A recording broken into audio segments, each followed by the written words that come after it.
जहाँ दया वहाँ धर्म है, जहाँ लोभ तहाँ पाप, जहाँ क्रोध तहाँ काल है, जहाँ क्षमा तहाँ आप कबीरा, जहाँ क्षमा तहाँ आप।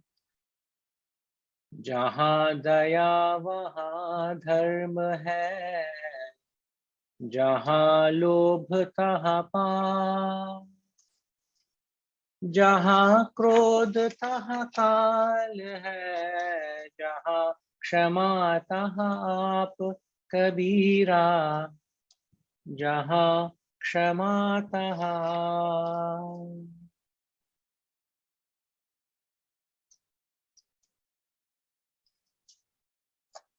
The title given is The Play of Emotions. Compassion begets dharma, greed begets sin,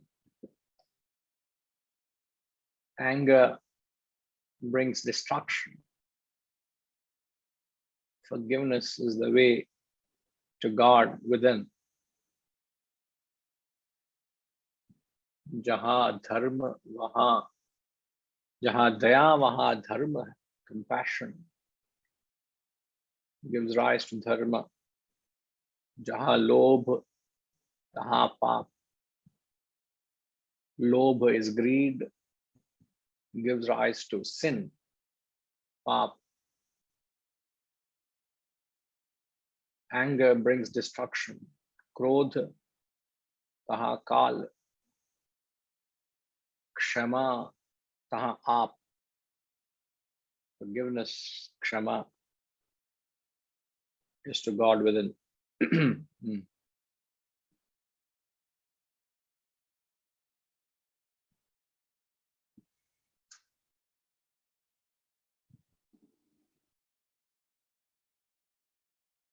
I'm happy to note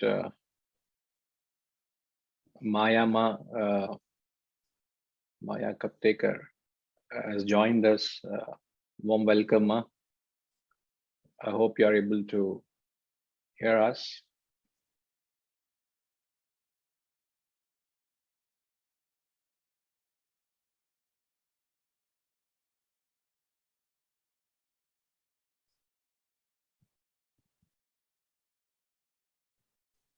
Thank you. Yes, I'm able to hear you. I'm very happy to be here. I was given your details by Seturaman ji and Vasanta ji, and so I've joined. Thank you very much. Most welcome. Glad you can join us. Right. So the Doha, the play of emotions. As we know, the emotions are at the realm of one's mind. The mind harbors many emotions.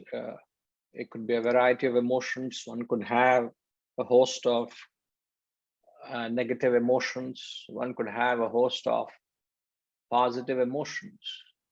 But throughout the Vedantic study, we have often learned that to have an emotion is a virtue, whatever be an emotion. It's a virtue to have an emotion because it is the dignity of a true human to entertain emotions, because as we understand the variety of the other kingdoms, the plants don't have emotions. They respond to certain stimuli, though, but you can't sweepingly say that plants have emotions.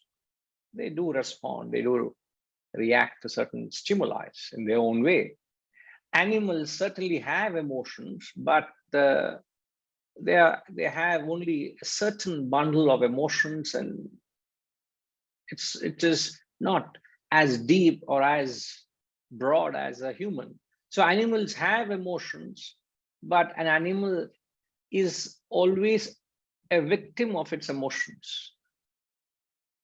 It always gets affected by whatever emotion it has. It can't do away with emotion. It suffers the emotions it harbors. A human has the capacity to entertain a variety of emotions. At the same time, a human is also designed to not get affected by any emotion. So what we call it as emotion vis-a-vis, you become emotional. Emotional is when a particular emotion overwhelms you, overpowers you. So whatever be the emotion, as I said, it could be a host of positive emotions or a host of negative emotions. As long as they are not under the governance of your intellect, both bring about a negative consequence. So I'll repeat myself. As long as these emotions are not governed by the intellect, it invariably brings about a negative consequence, irrespective of whether the emotion be positive or negative. Even though the Doha very clearly says compassion begets dharma and forgiveness is the path to godhood, and greed begets sin and anger brings about destruction. He clearly says the consequences of having a negative and a positive emotion. But what we are making a point is that irrespective of the emotion, if you don't bring about a control with an intellect, the buddhi, through wisdom, it invariably brings about a negative consequence.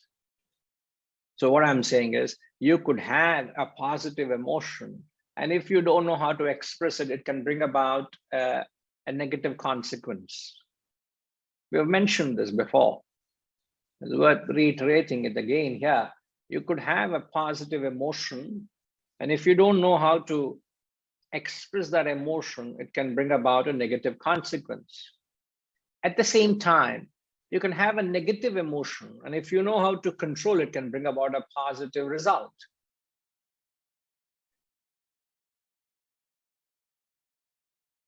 So the emotion by itself is the realm of the mind, and you cannot be driven purely on emotions. If you do so, you will ask for serious consequences. Many a time relationships snap because there's a rupture in relationship, there's a bitterness, or there's an animosity, or there is lack of contentment, or there's lack of happiness, because you're not able to control that emotion. You're not able to express that emotion. You're not able to channelize that emotion. So when you talk of control, channelizing and expressing, it requires an external control, an external factor, which is the intellect. Now, since the Doha, I hope you all are with me. You're following what I'm saying. A negative emotion, if it's controlled, can bring about a positive result. Now, the emotion here, the Doha, Kabirji talks about how anger brings about destruction. Anger is a negative emotion. As we are often told, if you have the capacity to use your temper, but never to lose your temper, if you are able to use it, if you are able to express it in a controlled manner, it can bring about a transformation in others. Like as a teacher, as a parent, as a leader, you notice something not up to the mark, you find your child is not keeping to a certain discipline, it's not adhering to a certain discipline. At times you take the liberty of just appearing as if you've lost your control. You just use your temper You raise your voice, you just talk at a sterner pitch, just to alert the child that this is not accepted. What's going on? You make a little noise. The very next moment, in fact, you tell your child, so you tell your spouse or the family, you say, now the child is coming, you say, I'll just put a little drama. So the family knows that you are putting on a drama, but the child doesn't know that. So you're using the emotion, anger, to correct the child. Now here is an emotion, but you have used that negative emotion with the help of your intellect to bring about a positive result. But the same emotion, if you have lost control of it, can create havoc. The relationship can snap because a mere puff of emotion of anger can cause destruction. That's what jaha krodh taha kal hai, there's destruction. And every now and then we find this emotion, it goes out of control. The things that you don't, what is anger? If you just decode anger, what is anger? What's the cause of anger?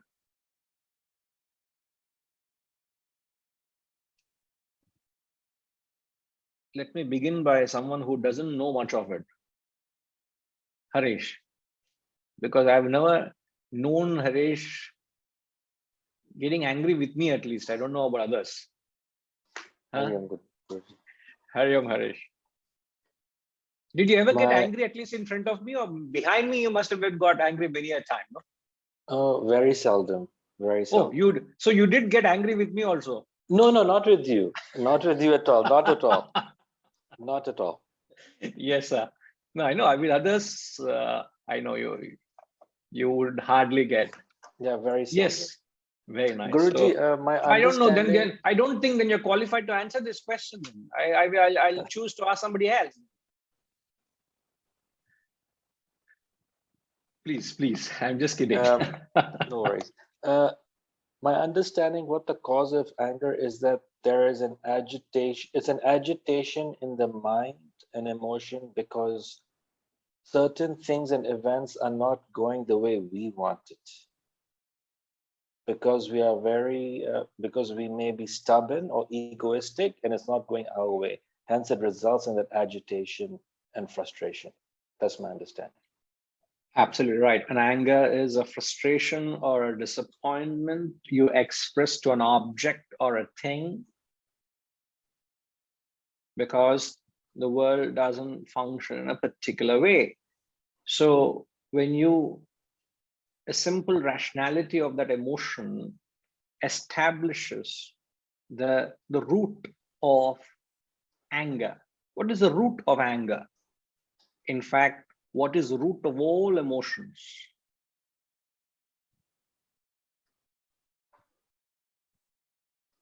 You've answered it in your own way, but I'm just trying to get the right term, if you would say so. What's the root of anger? Expectation that's not met. Expectation is not met. In fact, the root of anger is desire. Desire, kama, is the root of all emotions. If you examine it, you will be able to connect. That's the parent root, and all these are subsidiary that just branch out from the desire. So the intensity of the anger, it could be a vehement argument, or it could be a mild frustration inwardly. You crib or you complain to yourself. It could be a minor disappointment, or you get into a furious argument with somebody, or you are very frustrated. Is because, and the degree of anger is directly measured by the strength of the desire. So greater the desire, that greater, when the desire is not met, there's a greater manifestation.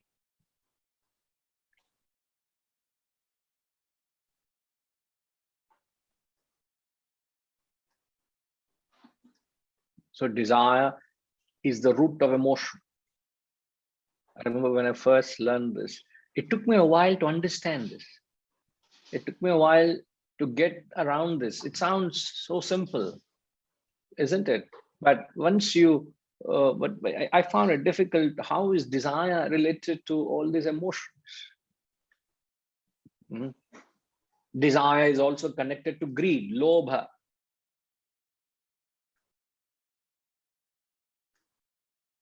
In fact,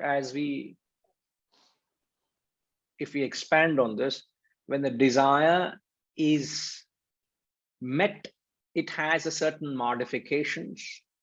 When the desire is not met, it has a series of modifications. So when the desire is met, you develop greed, you develop avarice, lobha, matsarya, you develop mada, arrogance, you develop bhaya, fear of losing what you have, and so on and so forth. You have emotions arising. And when the desire is not met, you get anger. And it leads you into a certain delusion. It causes your own destruction. Remember the famous words of in the second chapter of the Gita, the famous ladder of fall. You must have these in your fingertips. Not that you have to start lecturing to anybody, but you must be ready to lecture to yourself. SR, you remember the ladder of fall?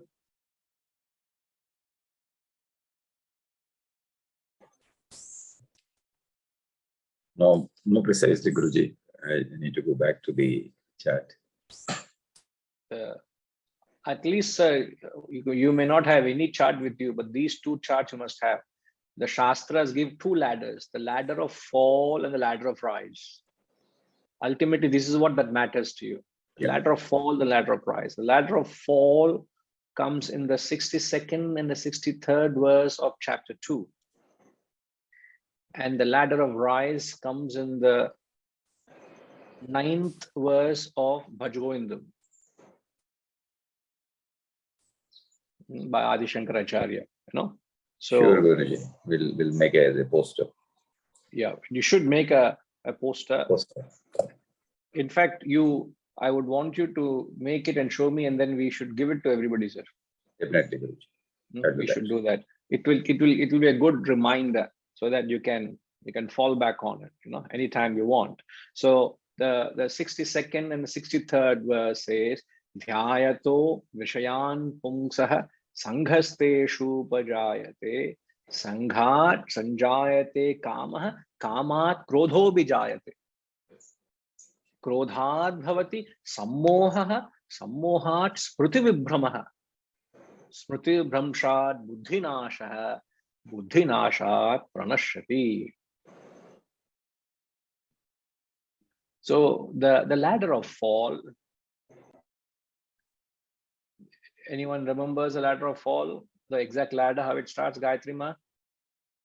How does the ladder start?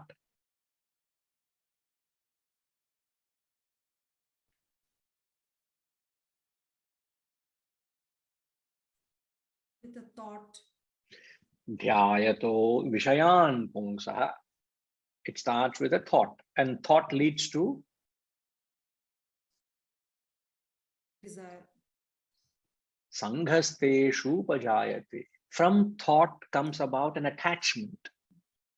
Sanghat Sanjayate Kamaha. From attachment comes desire. Kamat Krodho Vijayate. Anger. From desire comes anger. Now, you may say, sir, how do you say anger is born from desire? Here is the verse which says, Kamat Krodho Vijayate. So from desire comes anger. So thought, attachment, desire, anger. Krodhat bhavati sammohaha. From Delusion. anger, when anger mounts, Delusion. delusion. And when you get deluded, what happens? Your intellect becomes There is a step in between. When the delusion mounts, it causes a loss of memory. So the delusion, it clouds your intellect. So there's a loss of memory, means you lose track of where you are, you lose track of what you're doing, you lose track of your conduct, you don't know what you're talking, to whom you're talking. There's a loss of memory. A loss of memory leads to a loss of intellect. Ashama typed it out super fast. So the loss of memory, thank you, Ashama. The loss of memory leads to loss of intellect, and loss of intellect. Oh, you have a chart. Very good. A loss of intellect leads to total destruction. Buddhinashat pranashyati. So how the intellect, when it doesn't control the desire and the emotion anger, how the ladder leads you to total destruction. This is the ladder of fall. Kashish, can you repeat the ladder of fall, my dear?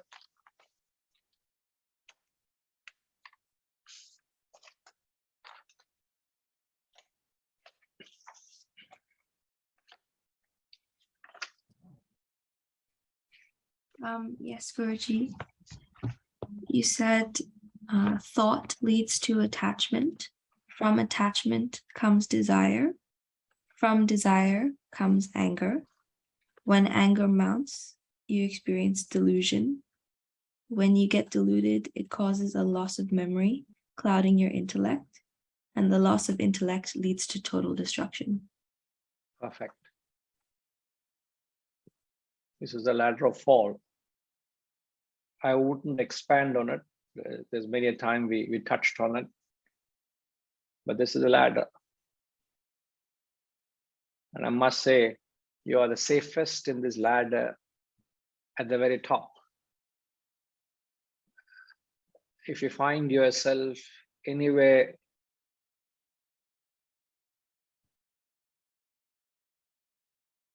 in the middle or the later part of the ladder, you have lost the game.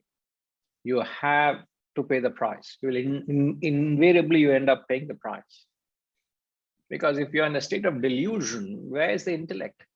Intellect is clouded, so intellect is not available. Then you pay the price for being irrational, for being impulsive, for being erratic. At that moment, you're vulnerable. You pay the price.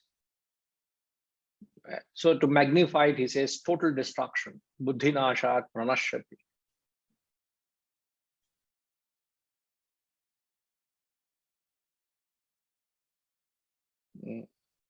Don't we see it in family circles? Don't we see it in day in and day out? How relationships have snapped because of a certain misunderstanding or an argument, and they say they don't see each other eye to eye. Recently, I was invited to a family engagement, and I was obliged to represent the family. I was there, and I found an absence of one of the siblings, or the family invited. And then it dawned on me, somebody said, they don't see eye to eye.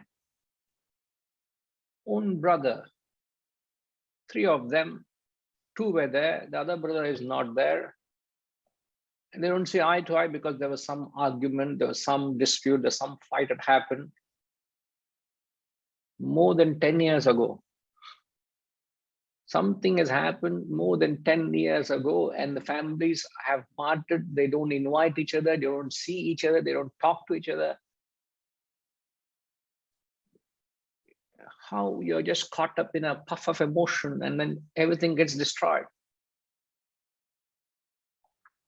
End of the day, that person has not behaved the way I want. He doesn't talk the way I want. That's all. So you will not get into the ladder of fall if you start using the intellect at the very first stage.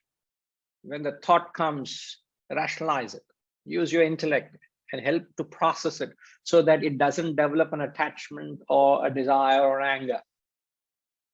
But if you don't, since most of us don't use the intellect when we need to, many a time we realize, oh, I wish I didn't do that. I wish, retrospect, we say, I could have behaved myself in a better way. I would have been fine if I had let that thought pass. I shouldn't have reacted that way because the intellect was not available when it was most needed. Many a time it wakes up after the experience, and that's the price we pay. So that's the ladder of fall, chapter 2, verses 62 and 63. And the ladder of rise is the Bhajagovindam, verse 9. Satsangatve nisangatvam nisangatve nirmohatvam nirmohatve nischalatatvam nischalatatve jivan muktihi. So how you can attain that state of jivan mukti, which is a state of liberation. When you're alive, you can attain that state of liberation. The first step to your spiritual upliftment is satsangatve, is to be in the right company, is to find association with the guru, with the good, with the higher values, with the wisdom. And once you are in the company of the good, exactly the opposite of the ladder of fall comes. In the ladder of fall, the first thing that you develop is attachment. The first thing you develop in the ladder of rise is nisangatvam. Because of satsang, you develop non-attachment. You become detached to the non-essentials of life. Other day you heard Amitama saying in the class, she said, one thing I've learned from this class, Guruji, with association with this wisdom with you, I've learned this phrase, I keep using it very often, to say, I have got nothing to do with it. If you can just keep saying that I have got nothing to do with it, just say, pass, pass. If somebody has a certain character, what have I got to do with it? Let me ensure that I don't become a victim of that person's actions. But I say, I've got nothing to do with it. So that just gives you a spirit of, it protects you, or unnecessarily you bind yourself with everything and everything that's happening around. You get affected. Just say, I've got nothing to do with it. Non-attachment. So through the company of the good arises non-attachment. And when you have non-attachment, so what comes next in the ladder? Satsangatve nisangatvam. Nirmoha. What is nirmoha? Moha is steadfastness. Moha is delusion. Nirmoha is freedom from delusion. Freedom, nirmoha. In fact, if you compare, it's exactly the opposite. Because when anger mounts, you get into delusion. And delusion arises because of anger, desire, attachment. Non-attachment brings about freedom from delusion. And when there is freedom from delusion, as you said, you become, actions become steadfast. Nischalatattva. Nischalatattva.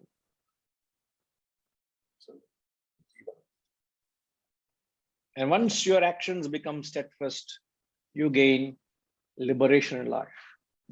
This is the path to your upliftment. Is freedom, Yes, sir? Dispassion is also same. Dispassion, yes, you can say dispassion or detachment. They are one and the same. In a slightly different context, we use it, but it's one and the same.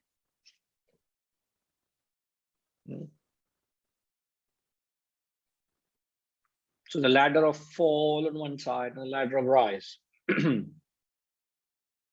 So when you don't use your intellect, you are subjected to the ladder of fall. When you use your intellect, you are subjected to the ladder of rise. Therefore, we are saying the play of emotions, it doesn't matter, you can have a negative or positive, as long as you start controlling them, you have no problem. A positive emotion, when you have no control, brings about a negative result.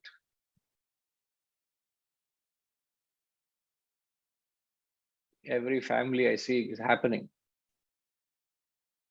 Every family, no exception to it. A positive emotion brings about a negative result. Okay, think of an example. Every family, no exception. Yes, sir.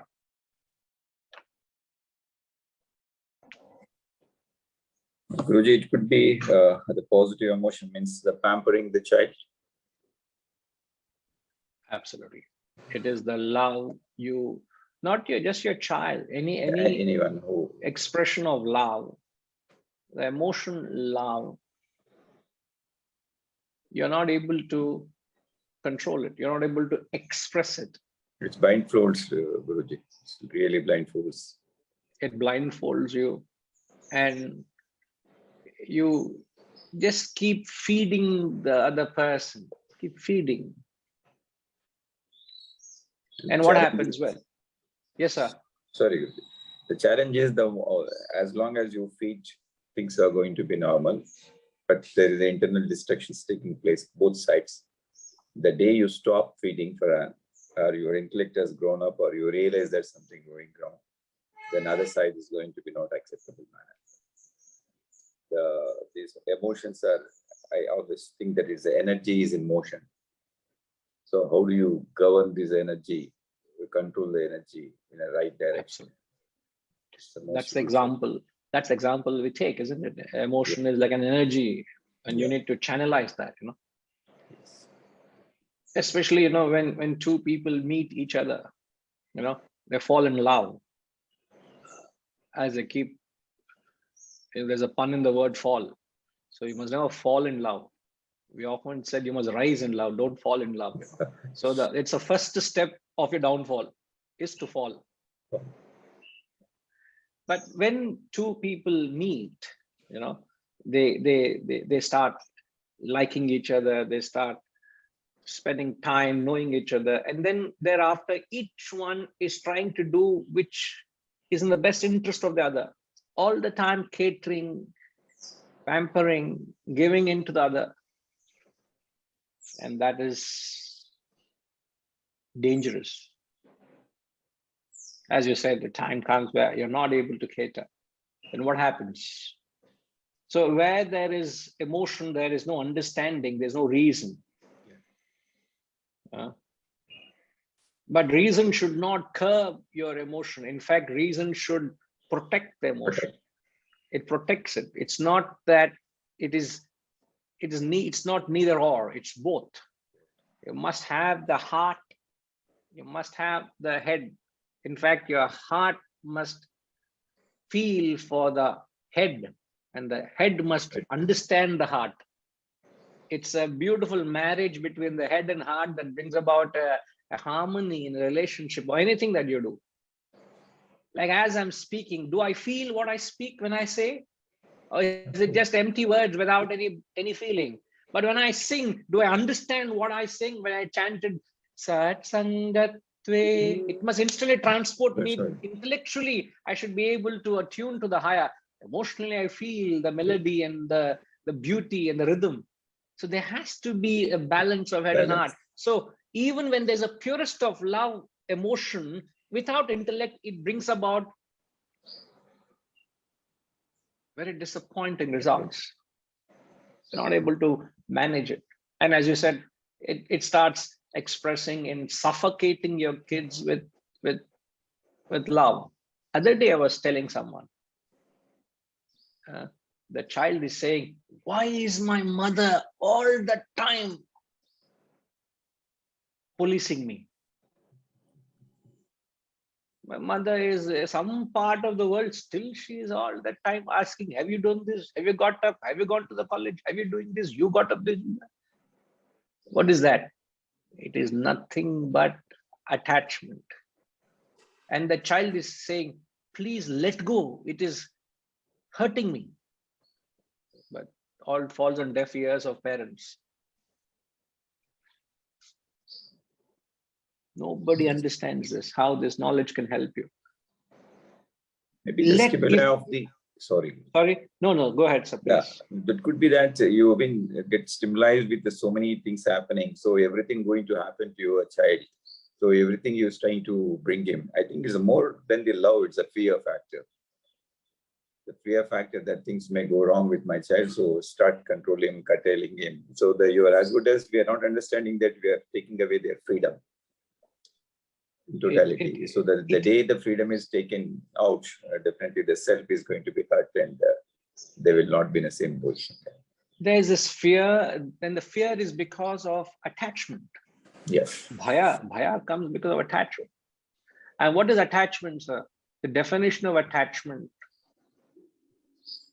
a number of times we have given it. What is the difference between love and attachment? The definition of attachment is love plus selfishness. You bring in your own I and my into your emotion with your child or your spouse or your lover or your object of attachment. Whatever you identify with a selfish attitude, that brings about attachment, and that causes, wherever there is attachment, there's sorrow and suffering and misery written all over. I can't change it, you can't change it, it's a law of life. Wherever there's attachment, attachment is synonymous to suffering. A mother attached to the child causes pain. The child suffocating. In fact, this is the reason in the West, the slightest of the first chance they get, they run out of the house. They can't, because all the time they are. That's the reason marriages don't last in the West. Even before they get married, even before they get into a nuptial, they all the time indulging in each other's company. So by the time they get into a marriage or a relationship, it's stale, it's gone. So they look for joy beyond that person. The relationship doesn't last. Therefore, when it lasts, they celebrate. 5 years of marriage, 20 years of marriage. In India, 50 years, we're still living together. Nobody celebrates. Father days, mother days, because it is accepted. No big deal, man. Living together for 30, 40 years, you don't throw a gala party and announce to the world. Because they don't know the concept of, not that we are reveling in heaven here. Here also there are issues. We'll be cribbing and complaining and fighting and quarreling and backbiting. Everything is done, but still it's not as bad. We're still not as advanced or developed as the West. Thank God we're not advanced. There's still some Sanatana Dharma, some sense prevails in our lives. I think this attachment leads to destruction is a one classic example, Guruji. Just take about 30 seconds time. Happened to go through the one of the 2 days back news. One of the senior most IAS officer in Punjab, most probably it might have been known to the people, very senior most person, got caught in one of the bribery case. So the moment the people landed in the house for such, they got few kgs of the golds, diamonds, you name it, what the best of the things, luxurious things is required there. So his attachment towards the money, wealth, which is just in the cupboards. And one side we're talking about the knowledge he has possessed, passing through as an IAS officer and having a 30 years of service. And looks like his intellect is totally shrouded and clouded with greed of amazing the wealth.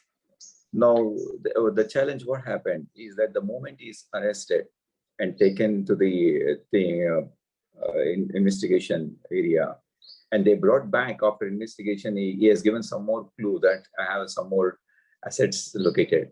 Then they brought back home. The son got really insulted. He shot himself and died. You see, where are we leading? Which is the incident of that? Had it been a simple moment that, okay, you would have not got into that. It all happened within 48 hours, where he was in a man of 30 years credibility, and where in a 48 years he lost his son and is behind the bars. Buddhinashat pranashriti. This is a stamp of approval to what the great Vyasa had said. This is happening. You have, sir, at least you have the eyes to see it. But many people don't even have the eyes to see. They're blindfolded. They don't understand what's going wrong in their life. No wonder now we understand why we call this knowledge as a knowledge of life and living. It tells you in and out of the science of life. You need to understand. It is we lack that perception. We believe this knowledge is confined to the books and literature. No, it is exactly about how you conduct yourself day in and day out. The laws which govern life is Vedanta. It's no, sadly, people don't see it. So sad. One emotion, greed. It's destruction. Destruction. Yes. Yes, Mayama, you wanted to comment something, please.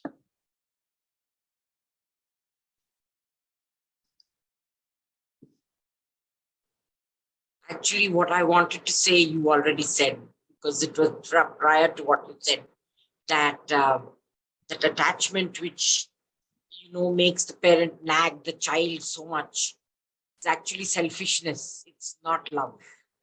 That's what I wanted to say, yes. Yeah, absolutely. If it was love, it would blossom. It would bring about a charm, isn't it?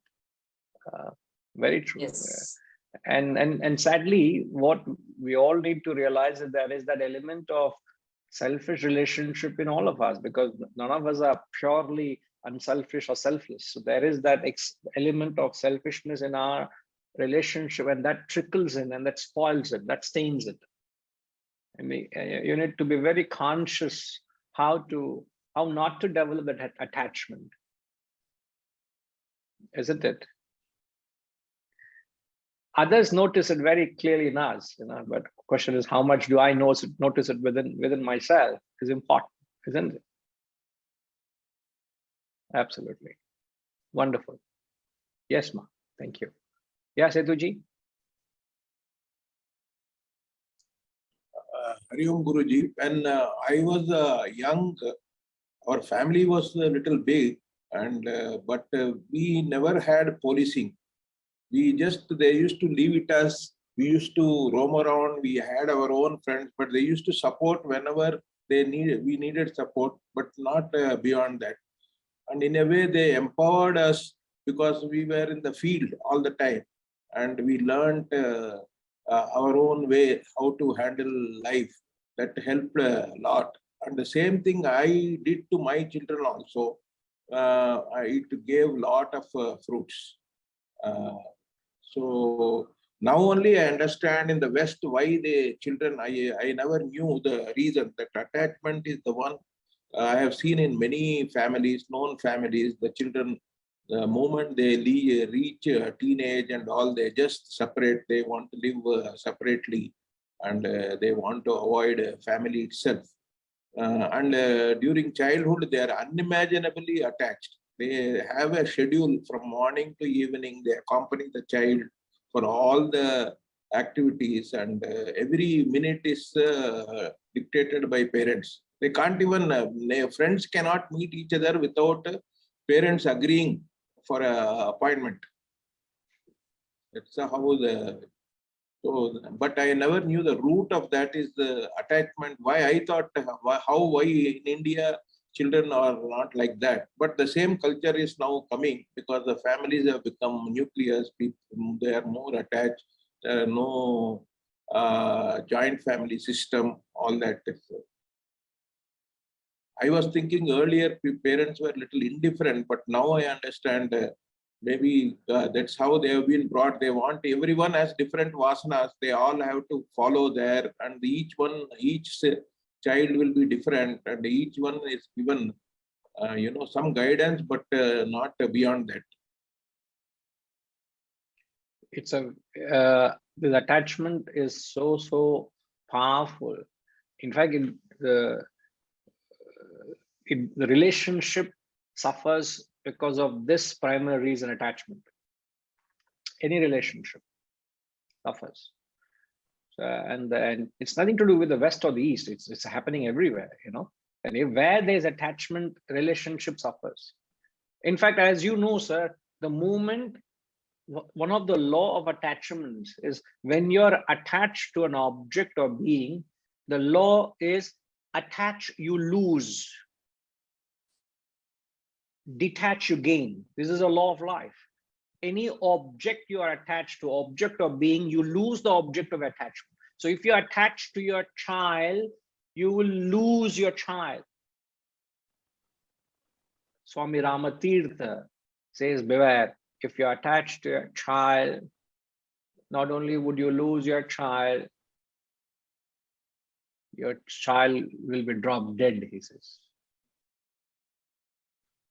Beware. He'll be taken away by force with you, he'll drop dead.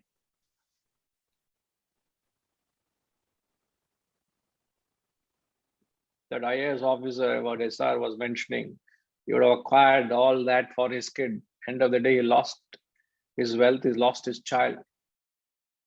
Attachment. Satyam Computers, Ramalinga Raju also said, no? He did all that for his son and he lost everything. He was in the prison. He lost all that empire that he created is gone.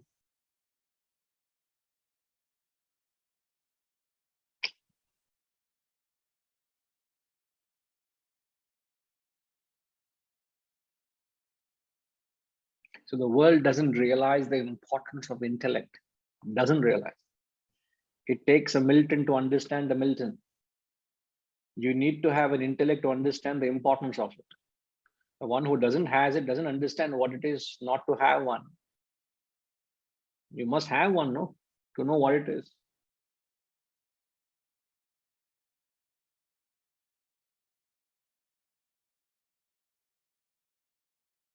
So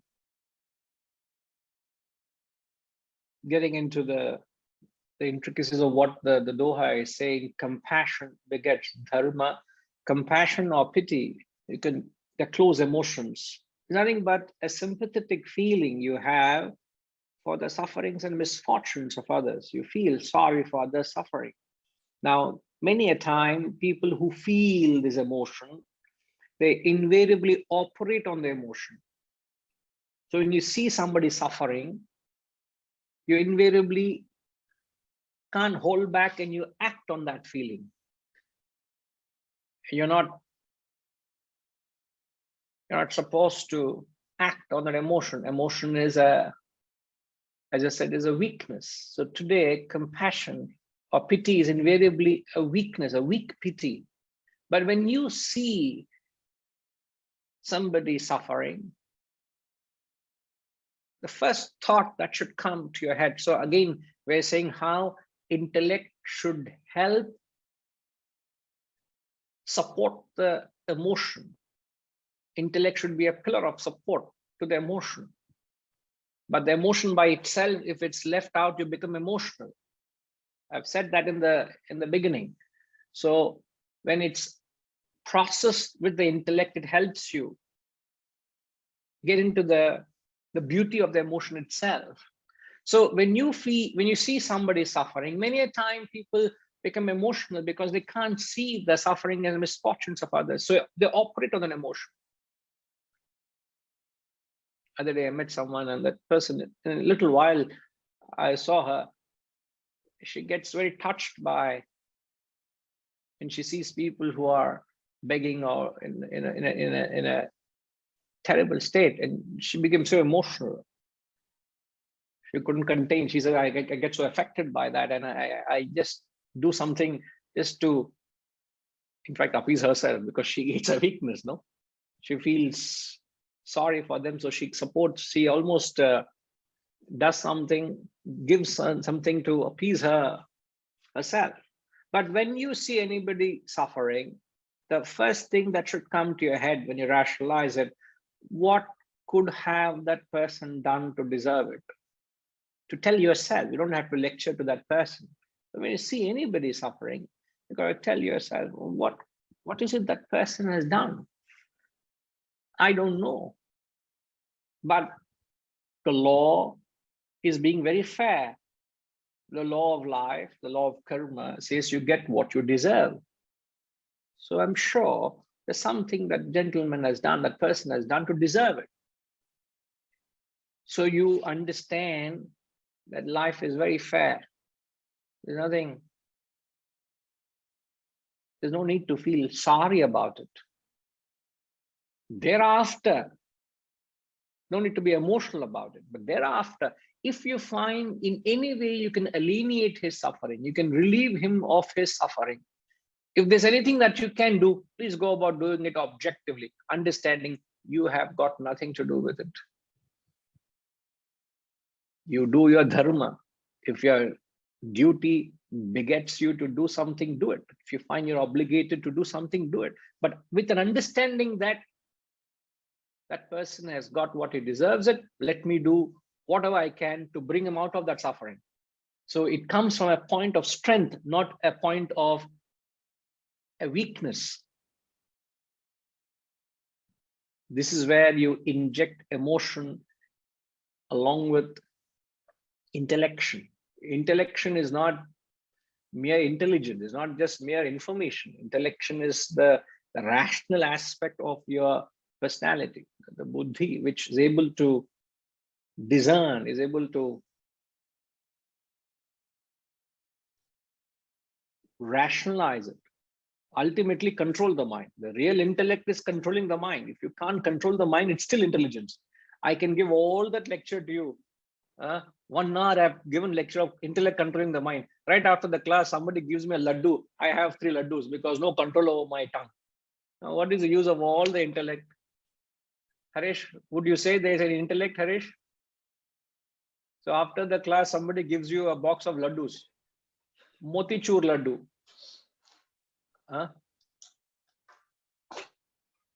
You hog it.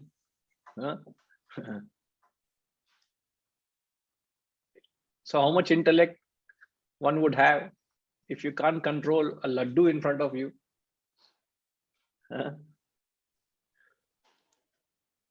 Isn't it, Harish? Yes, correct. Intellect in a dilapidated state, very poor intellect. Guruji, many times we know, example of laddus you're giving, we know we shouldn't eat more than 1 at the most, but sometimes we will still eat the 3. We know it's incorrect. We know it's wrong to do it. We know it's not intellectual to do it, but some weakness comes in, we will eat the 3 laddus. It happens on occasion because the intellect is weak at that point. We know How it's is wrong. it I knew exactly of that example? And I don't know. There's some acute connection I have, no? We slip time to time, What knowing do you it's mean wrong. we? We still, I mean, What do you mean we? people, as people, I mean, people slip. I slip time to time. That's better. That's better. No, that's where, you have the knowledge. That's what we said, as the Ipexity has clarified there. He said, intelligent, you're well informed of the consequences of, of eating something which is unhealthy for you. It's all right to have a bite here once in a while. Give yourself a little sweet if you think you're healthy enough to do so.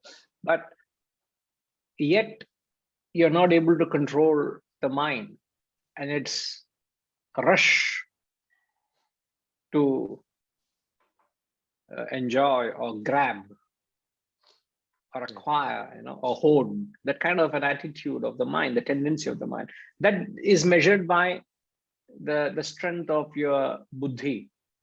Yes. not the wealth of your information. The wealth of information is of no use to you as long as it's not translated into the intellect, which is wisdom. So this is the difference. Once you have the intellect, you can own the sweet shop, not just a box. Yet you will say, thank you. It's meant for others, not for me. All right. Yes. We all know the difference, Harish. It's just about awareness. If you are able to nip it at that moment, you've got to control it at that moment. And believe me, the consequence of that control is such comfort you get. At the same time, the moment you have lost control of that emotion at that moment, as the Doha says, wherever there is that greed begets sin. So what is sin?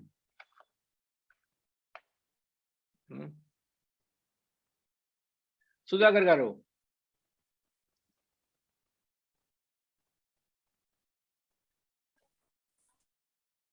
In Telugu, it is called papam. So in Sanskrit also it's called papam, sir, because Kabir ji also says pap. So what is your understanding of this papam? When you do a certain act, and if gives a sense of guilt in you, that is called sin. That's what I feel.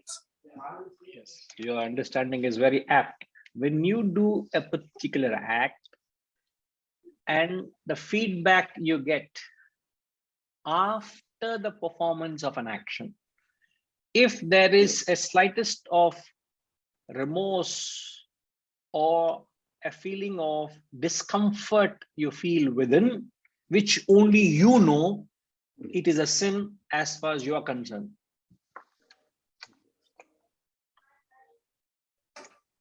It can't be generalization, it's very specific. So you know when your mind develops greed. So what is greed?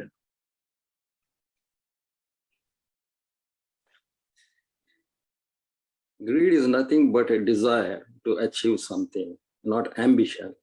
A desire, which in turn generates a kind of attachment. But one thing I did not understand, Guruji, when you are making the sin, if you don't realize, and afterwards when you realize and feel guilt about it, what is the remedy for that?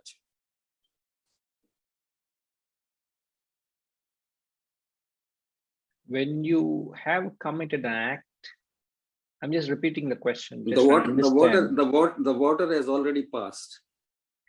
And nothing is in my control and nothing is in my hands. The act is done. And the consequences I am bearing, of course. But what should be the remedy for that? So the question you're asking is, you have done an act, but you did not feel the guilt then. Is that what you say? Yes. So my intellect was not sufficient enough me to feel that it was a guilt or something like that, and because of vasanas and because of lack of understanding, because of lack of intelligence and lack of intellect and all these things. But what should be, many people may do this type of things, I think, I don't know. But what should be the ultimate remedy for that? So the guilt is the immediate consequence of a wrong act. So you already paid the price of a wrong act, the guilt, because you feel discomfort, you feel as if you've committed a great sin, and you feel pathetic at times, you feel so guilty, as you said, and you feel so bad about yourself, you feel insulted by your own self because you're not able to live up to the standards what you appreciate. It's not other standards. You are not able to behave the way you have a certain standard or a certain decorum. You have not behaved up to your own expectations. So you have fallen in your own eyes, not others' eyes. So the immediate karma you have paid is you have felt a sense of sin or remorse or guilt. But to remember that, even much later, is to commit further sin. Something has happened a week, 10 days, a month ago. Why am I still remembering Yes. and living in that dead past? Past is dead and gone. Let it be buried in the past. Don't go and dig the dead. Don't go into the graveyard to dig the grave. So going into the past is sitting in a crematorium and digging the graves. Don't do that. Would you do that, sir? No. Oh, my ancestors all are there in the graveyard. What are you talking? Please, even the ancestors are there. Don't go into the graveyard and dig the grave. It is all gone. It is done and dusted. Leave it. So the best solution to how do I handle my past regrets is don't worry about them. Learn to remain in the present.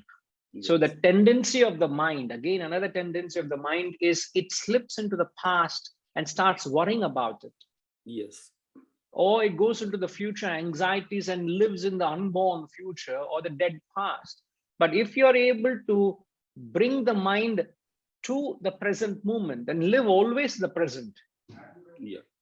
And this is the thing you got to be conscious when you're not doing anything. When your mind is left to itself, it invariably goes into the past or the future. Yeah. But if you're able to keep the mind in the present, snap it, just cut it, just disconnect it. Yes. So, and many things has happened. Sir, you could be worrying about something which has happened recently. Imagine, sir, if you have to worry of all the challenges and the failures and the regrets you've had all your life. And what would be your blood pressure now? I would have been dead by now. Correct.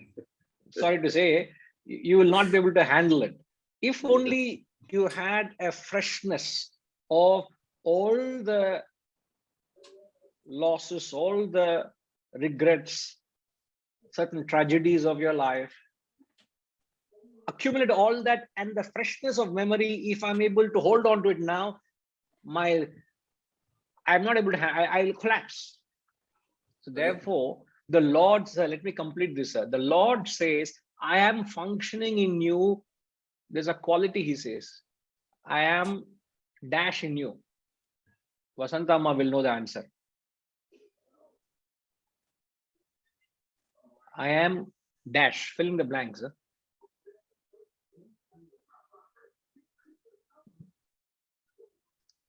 Yes, ma? You can try now. You know the answer?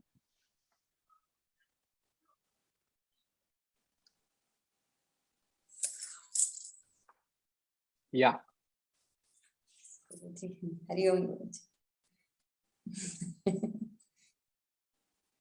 It's not coming.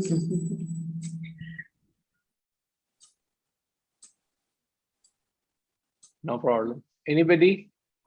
That quality which helps you to go on with life, nature, providence as an inbuilt quality, he says. And Lord says, I am that quality in you, he says. Without which life, you cannot get along, you cannot go along. Believe me, we can't go along with life, can't get along with life without that quality. And I'm only trying to tell Sudhakar ji to consciously apply that quality. Yes, Gayatri ma. It's forgetfulness. The quality of apohanam. The quality forgetfulness, he says apohanam. Apohanam means forgetfulness. Guruji, we tend to forget the past. So we have memories, but we don't have all the memories and the freshness of that. So it is that forgetfulness of the past relieves us. We are little light in the present. But imagine if all the past is there, it's a burden on the head, the weight on the head. It's impossible to carry on. Yeah. Yes, correct. So practice that quality of apohanam, of letting go and forget it and live in the present. But if there's a lesson that you have learned from that, please apply those lessons in the present. The mistakes or shortcomings you have learn from them, please. We have to learn from the past, indeed, but don't live in the past. Yeah, Guruji, actually, whether it is fortune or misfortune, I don't know, but I have been brought up in a very big joint family. And during the whole of my life, I have been seeing only the fights, nothing else. And due to lack of intelligence or intellect or whatever it may be, only fights. And from the childhood, I've been seeing the whole family is destroyed. One generation, about 100 and 150 years back, they did the best of the things to their thing, but the entire reputation has been destroyed during the other generations. A kind of, this thing has developed in my mind. I feel it, the joint family system is a failure. And I always think I should be very far away from my children also. Even if they want to, all of them abroad, even if they want to come and live with me, I desist. I don't know. This has happened with me, I'm telling you, practically. And that revulsion has come in me, Right. Whether it is my weakness or they may develop certain type of feelings. I always try to keep away from the people who try to misunderstand. No, I can understand. It has got a certain impact on my mind, but I'm telling you my personal thing. Right. Yeah, because I think from what you say, you have a certain fear associating with with the system which has left an impression, and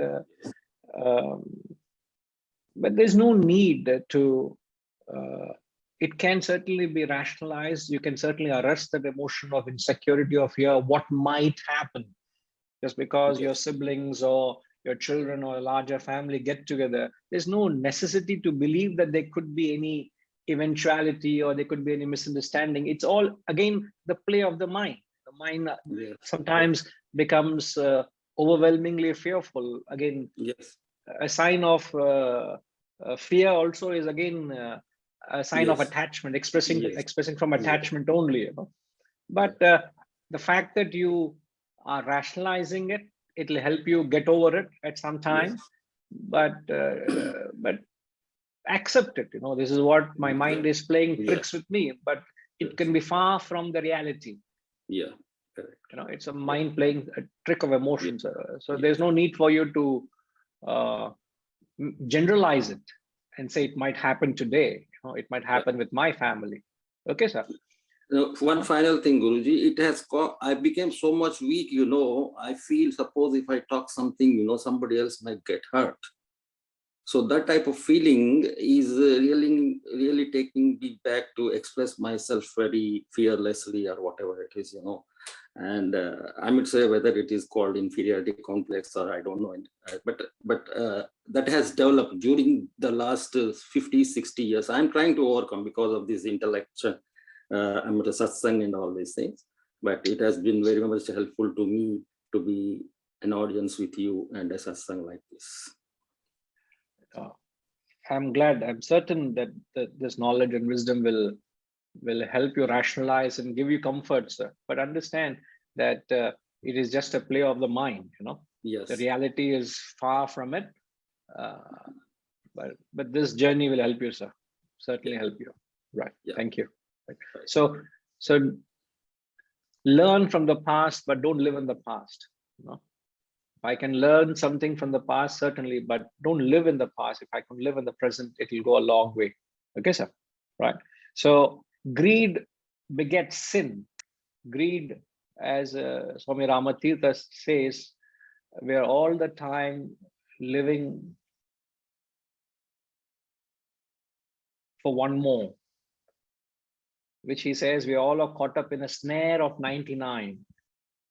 Snares of 99 means a snare. All of us are in a snare, caught up at 99. You only want one more, a little more, a little more. That is greed. And wherever there is greed, it begets sin. Anger brings destruction. And jaha kshama taha aap. Forgiveness is to the God within. Now, this is in fact the topic we have chosen for the upcoming Guru Purnima event on the 10th of July. You will come to hear from us soon. The topic we have chosen is the fragrance of forgiveness. So it's truly a divine quality to possess, and one who has the maturity, the capacity to forgive. It is truly the path to your inner self. That's what Kabir ji says, and it's so true. One of the positive emotions to inculcate is forgiveness.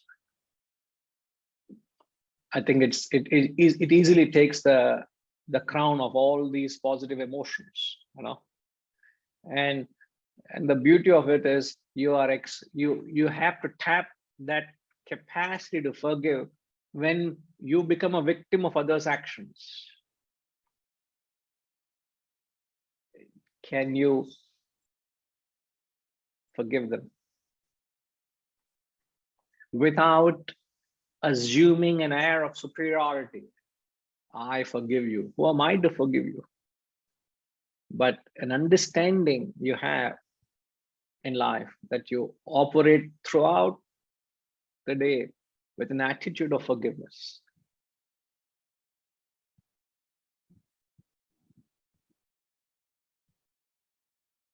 So easily forgiveness takes the crown of all the positive emotions. You know, the host of positive emotions can be, you can talk about compassion, pity, kindness, charity, love, happiness, gratitude, forgiveness. Some of the emotions, positive emotions.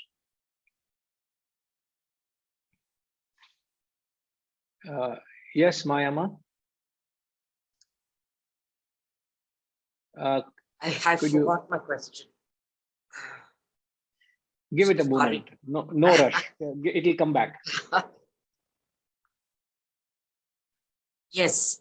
When you say that operate throughout the day in a spirit of forgiveness, what do you mean by that?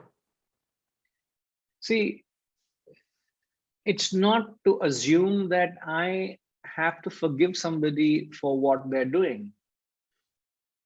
Because many a time when we say forgiveness, it's like saying, I forgive him for what he has done, or you forgive me for what I have done. It's not. Invariably, one may end up assuming a stance of forgiving another. But real forgiveness is an understanding of how each one is and what they are. Okay. Accepting whatever it is.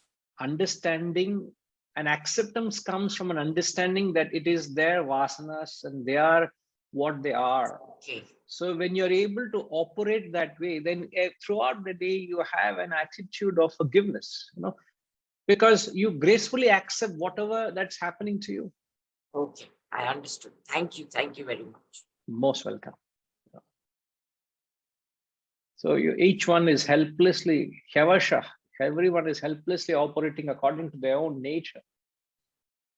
So you understand that, and you're not offended by it, you're not affected by it, you gracefully accept it. So forgiveness is acceptance of others' personality, nature. So the topic, the fragrance of forgiveness, would give us an opportunity to understand that quality. On the 10th of July, do get tuned in for that. Information will come your way soon. So it could be a host of positive emotions. You could have a host of negative emotions. So greed, anger. You know, there are 7 deadly sins. Often there's a reference to the 7 deadly sins: gluttony, pride, covetousness, wrath. I repeat, pride, covetousness, wrath, envy, gluttony, sloth, and lechery. 7 deadly sins, the worst of sinful qualities. Fear, ingratitude, jealousy, etc. So you can have a host of negative emotions, you can have a host of positive emotions, but as long as you have no control over them, you're asking for trouble. That's what we said. The intellect must get hold of all these emotions. Let none of these emotions express itself on their own without a control. That's the message we got to take, whether be it positive or negative. Let it pass through the scrutiny of my intellect. Let it not go ungoverned. All okay, Kashish?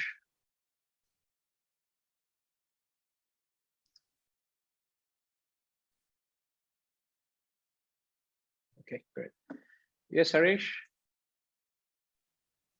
Guruji, you earlier said the difference between love and attachment. You defined attachment as love plus selfishness. We didn't come to the definition of love in this context. Would it be selflessness minus attachment for love? Selfishness minus attachment equals love.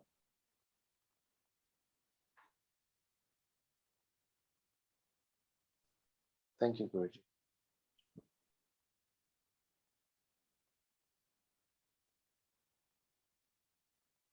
All right, so we'll come back.